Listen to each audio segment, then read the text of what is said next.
donc kan mooy Alaaji Mbass Ngom. ah sant yàlla julli ci rasulillahi sallallahu alayhi wa sallam sant suma ñaari waajur di nuyu bokki Tëngéej ak bokki Sénégal yëpp. Alaaji Mbass Ngom nag di doomi Tëngéej juddoo ci quartier bii ma nekk di Dangu di doomi Cheikh Ngom ak Aytaba Diagne sama yaay nag di Aytaba Diagne amu yaakaar Diagne ko jur bajjëwal Tëngéej ak bajjëwal Kunun amu yaakaar Diagne nag dem ba koddu paaru déen a ko jur di bajjëwal déen dem ba koddu paaru déen nag góor gu ñuy wax Mandooy Diagne ko jur loolu moo indi sunu bajjëwal Cheikh Ngom sama baay it fa tabarakallahu góor gu ñuy wax Moussa Ngom ay baayam Moussa Ngom Géeja Mbay Ngom a ko jur Géeja Mbay Ngom Ali Ngoone Ngom a ko jur tabarkalla waaye Cheikh Ngom Aminte Caam la yaay je tudd Aminte Caam yaa xam caamay baayam yaa xam caam dama wax ne góor gu ñuy wax may sa jee caam a ko jur ca yeen waaw fa tabarakallahu may nag suma tànku papa yeen la ak làmbaay suma tànku yaay tamit jandeer la ak làmbaay moo tax ñu naan demba koddu paarub déen ca ngoone paarub làmbaay jaxe demba yaayi ñaay ki ñaan dembaa ngi daanu déen mam menge mbaye nga des ca làmbaay ndaka taak ndambaaw ak céeba mam marian sam mi bali woon xemme ali ma jigéen mboor sën sekki ma jigéen mboor ak baytiri ma jigéen mboor xewee yaay njekk njaay maali ngoone réere yoo waaw yàlla dogalit tëgg mi may tëgg ba bàyyi tëgg dama ñëw donn ko ci samay maam ak samay ndijaay ak samay mag sama ndijaay alaaj góor gi jaañ daanaka ñun ñëpp moo ñu formé samay mag Maguette Thiam alaaj ma njoba Seck ak mu móori yàlla neen yàlla yërëm jéggal leen alors ma ñëw jël relève bi ba tey sumay doom jël relève bi di njàppali ak i rakkam moom mu móori ak Abdou Aziz ak Kora ak Njaga ñu jël relève bi tabarkalla ma di ci sant yàlla bu baax bu dee nag problème mu communication maa ngi ko jële sama tànku baay ca yeen ndax sumay maam yëpp di suma maam Yaxam Caam di suma maam Mandaw Caam di sama papa Mbay Caam géwël lébu yi ñooñu ñooy baj géwël Cap Vert soxi koo yeen ma doon na ci ñoom nag communication tabarkalla. mën nga ñu wax tuuti ci histoire Tëngéej ak Dangu. Tëngéej a été fondé en 1445 mage na Amérique 47 ans xam nga Amérique 1492 la xam nga woon loolu ah. xam naa ko 1492. waaw Amérique waaw. Tëngéej nag a été fondé en 1485 waaw. Tëngéej nag ñu jóge Kunun lébu yi lébu yaa ngi jóge Jolof ñëw jandeer di wàcc si ba ñëw Kunun jóge Kunun ñëw sañ ci Tëngéej bu dee quartier bii ma nekk nag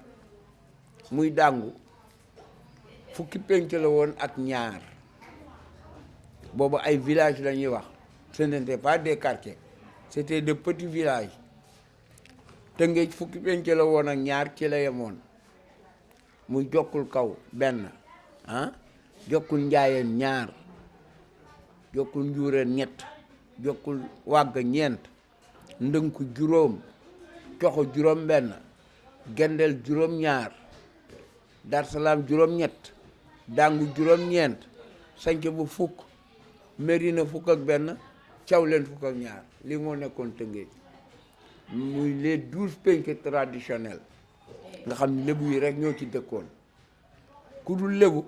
da nga jóge kaw ga nga ñëw ñu dalal la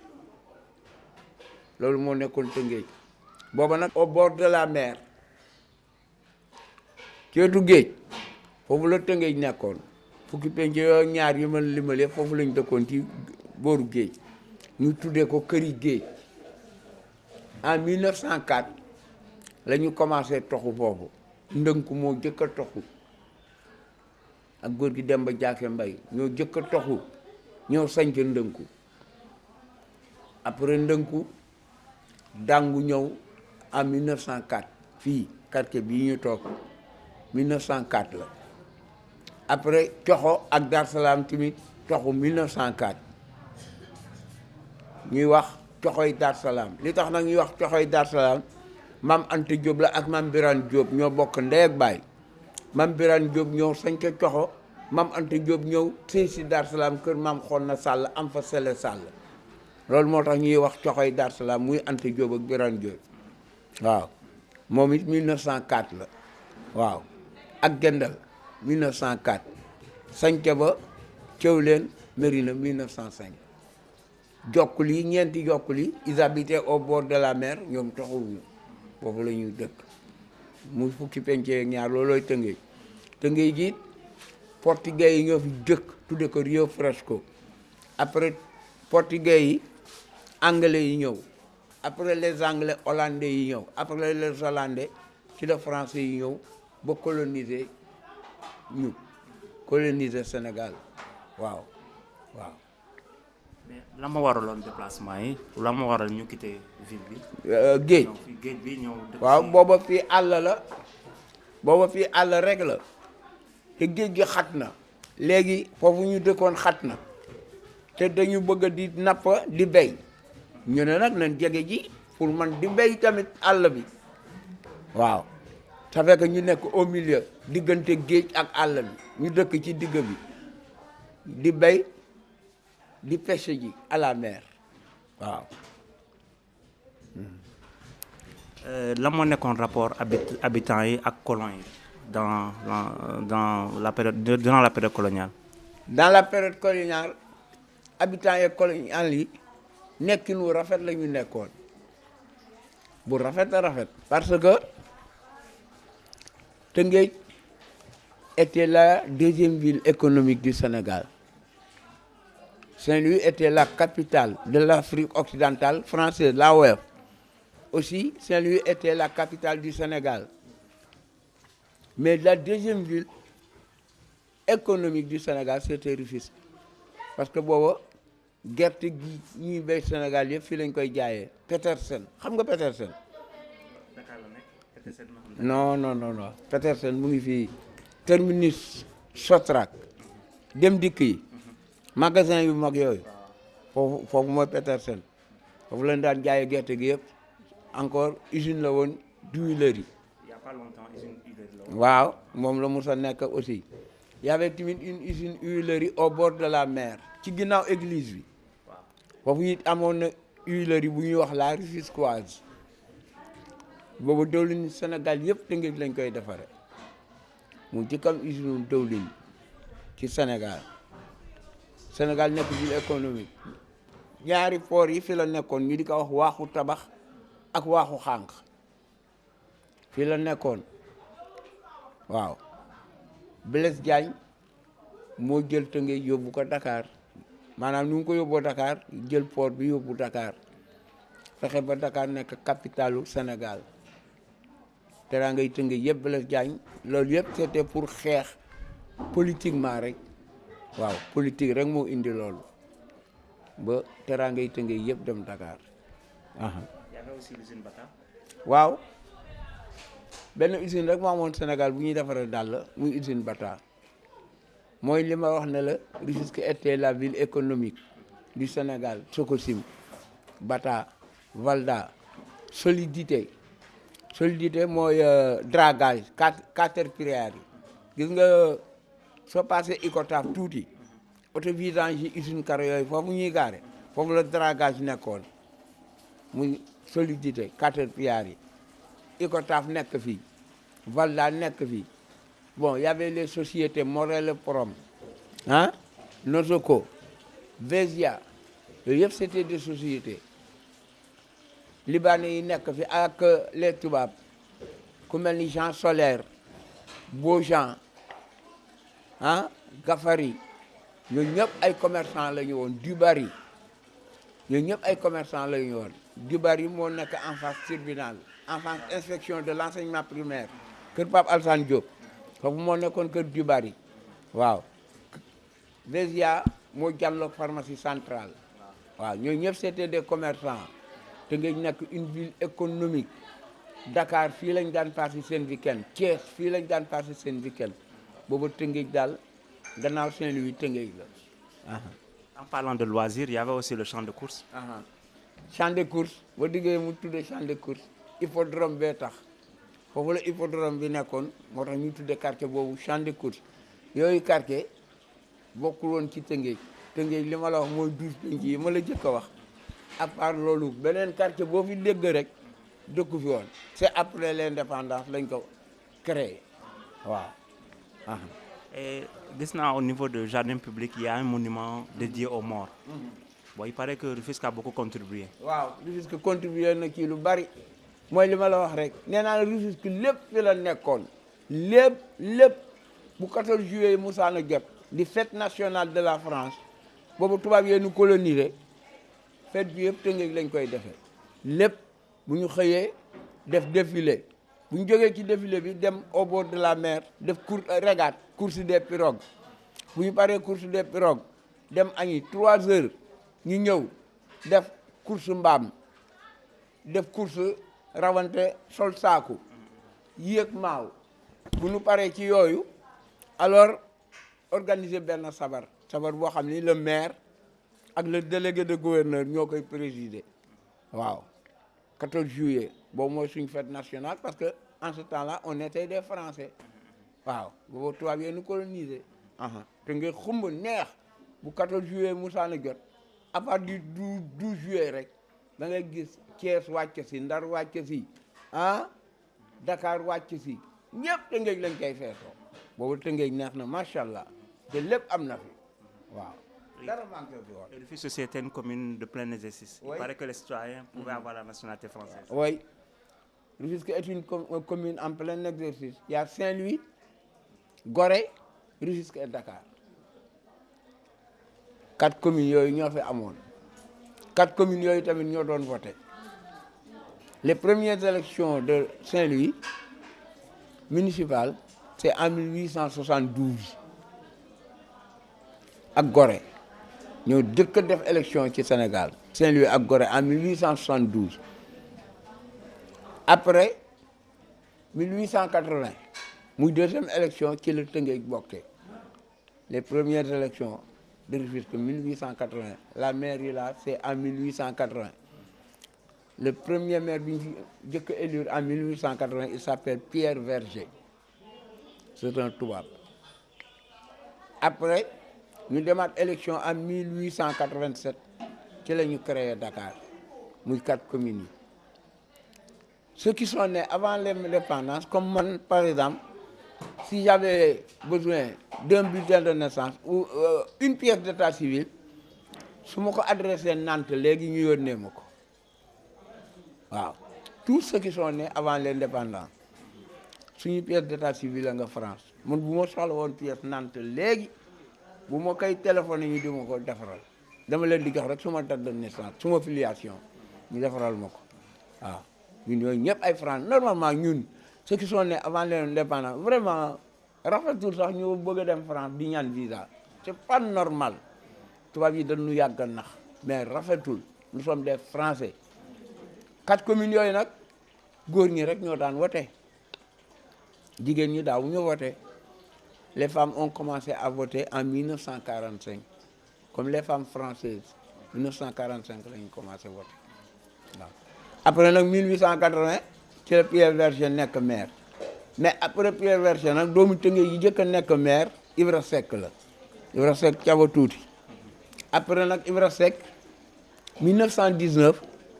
ci la Ngalandou Diouf nekk maire ba ni 1925 de 1925 jusqu'à 1935 c'est Maurice Gueye 1935 jusqu'à 1945 Édouard Martin 1945 ba 60 c'est Maurice Gueye encore qui revient de 1960 jusqu'à 1964 Ousmane Socé Diop en 1964 nag lañ jël mairie Tëngéej Pikine Rufisque rattaché leen Dakar tudde que la commune de Grand Dakar. C'est Samba Gueye qui a été le premier maire de la commune de Grand Dakar. Après Samba Gueye, Lamine Diack. Après Lamine Diack, Amadou Clédor Sall. En 1984, il a détaché les 3 communes. Alors nous avons une délégation spéciale de 6 mois, voté, élection municipale, Dakar, PS gagné, Mamadou Diop nek maire. Pikine, PS gagné, Alioune Samb nek maire. Rufisque PS gagné, Kora Fall nek maire. 1984 ba 1987 ci la ko Jacques remplacé 1987 ba 2001 Ablaye Wade ñëw dissoudre maire yëpp 2001 ñu defaat délégation spéciale 6 mois ñu dem élection 2002 alors PDS gagné Tëngéej Njawar nekk maire Dakar Pape Diop nekk fa maire PDS a gagné Pikine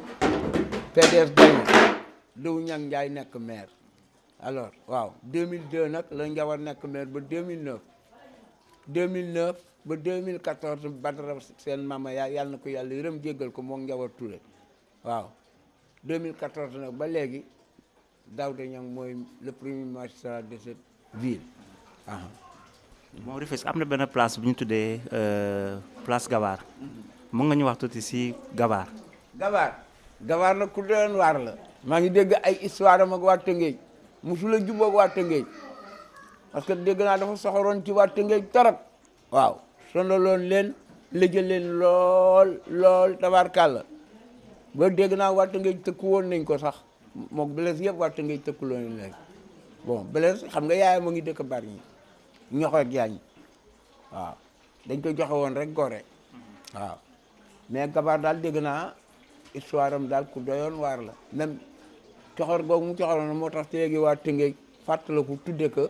place bi Aly Gueye Binta Massamba ils ont supprimé le nom Aly Gueye c'était un grand notable dégg naa ci Tëngéej doonoon nit ku baax waaw ku gore waaw un grand notable waaw. Mën nga ñu wax tuuti si fort de Rufisque le fort de Rufisque fële si Ndéppé. maanaam. amoon na benn fort bu nekk Rufisque fële si Ndéppé fi phare bi nekk. fort il paraît que foofu fa la militaire yi doon garder côté quoi. foofu la dégg naa ñu naan délégué de gouverneur foofu la daan noppalu ko waaw week-end aussi foofu le totem de Rufisque di Maam Kumba Lamb foofu la dëkk d'ailleurs chaque année foofu dañ koy reyal nag foofu neexal ko tuural ko comme que mooy totem mu dëkk bi waaw dégg naa nag foofu tubaab yi fa lañ daan noppala ko même bu añ jotee foofu lañ daan dem di añee muy faar bi faar lañ koy wax waaw aussi moo daan indiqué bateau yi ak gaal yi guddi waaw moo tax ñu naan faar waaw looloo indi turu faar bi lumière bi mu daan jaillir guddi di indiqué bateau yi waaw. kon mais am na benn guy bu nekk fii tamit il paraît que tam moo daan indiqué pêcheurs yi fi ñu daan nekk. guy gi fan la nekk. fii si ginnaaw si Dangu wala bokkul. ah guy gi fii ci Dangu bëggee. waaw loolu mënul nekk. non dégg naa xale yi naan guy ak maam Caaka Njaay loolu amul de Caaka Njaay amul fii guy maa la wax loolu du deñ quartier bii nag yaa ngi ma ko doon laaj wax naa la 1904 la waaw Gërëm Gueye nag moo fi jëkk a nekk délégué de quartier boobu chef de village la ñuy wax boobu c'est un village Dangu bu ñuy wax góor gi Gërëm Gueye moo fi jëkk a nekk chef de village waaw. Bon, en parlant de la culture lebo, des fois dañuy dégg ndëpp sensu ndëpp lan lay tekki exactement. ndëpp mooy ku rab jàpp xam nga rab yi mooy le totem bu la jàppee da lay wax li mu bëgg da naan dama bëgg nga ndëpp 4 jours wala 8 jours ne la bu dee 4 jours dama bëgg nga reyal ma béy wala xar bu dee 8 jours mu ne la dama bëgg ndëpp 8 jours nga reyal man nag neexal ma ko ma bàyyi la loolu moo indi ndëpp waaw.